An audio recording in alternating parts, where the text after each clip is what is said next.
Okay, here's our last example. I'm going to go from 1 to 10 of dx over x minus 2 to the 1/3.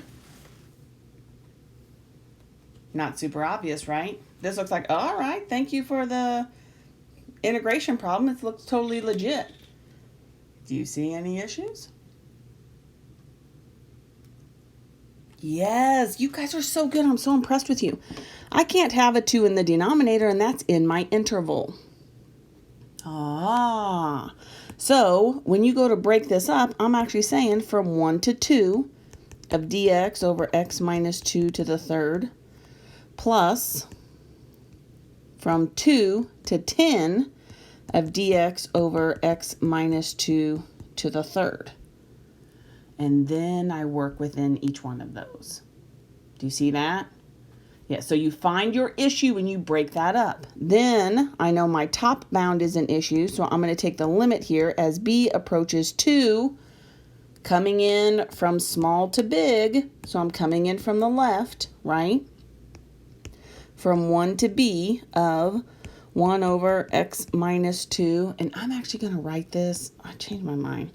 Because of how we're going to integrate this, I'm going to write this as x minus 2 to the negative 1/3. Just because that way we can go right into integration. Then I have the limit, and just because a is on the bottom, I just like to have it there.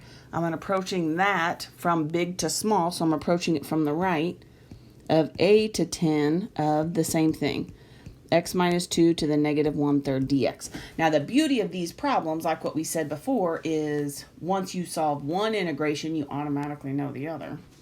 So here, I'm going to integrate this, and it's just a power rule.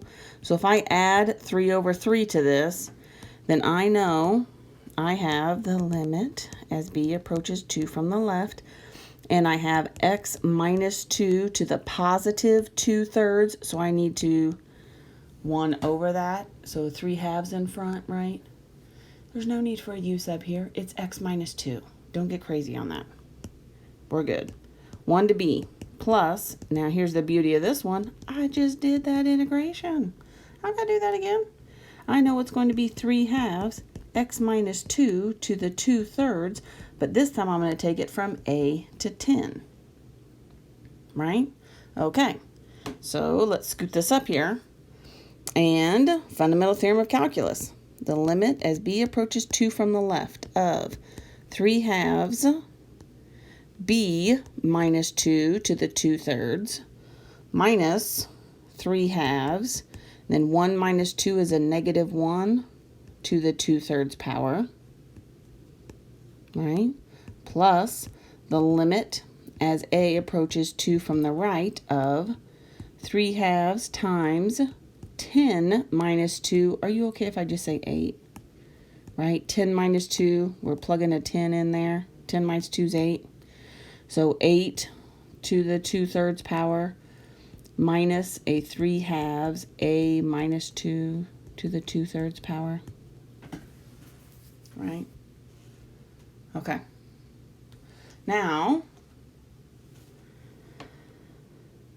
as I plug in a 2, right? So here we are, we're plugging in a 2 to b, because this is just a number. So as I plug a 2 into b, what happens with 2 minus 2? That whole thing goes to 0. Right? And now I'm just left with, here I have this negative 3/2 times negative 1 to the 2/3 power. So the cube root of negative 1 is negative 1, but negative 1 squared. So the cube root of negative 1 is negative 1, but when you square it, that's a positive 1. So I really just get a negative 3/2 out of that. Okay? And then over here, plus 3/2, 8 to the 2/3, because that's just a number. What happens again when I plug a 2 into this one? Yeah, 2 minus 2 is still 0. That didn't change. So now I'm looking at this and saying, I've got the cube root of 8 is 2, and 2 squared is 4. So 4 times 3 is 12. over 2? Or do you want to do it like this? Would that wig you out? Is that too much? 3 times 4, because the cube root of 8 is 2. 2 squared is 4. Then we can just reduce this. 2 goes into 4 2 times. Or 12 divided by 2, as we know. So negative, well, actually, tune in, right?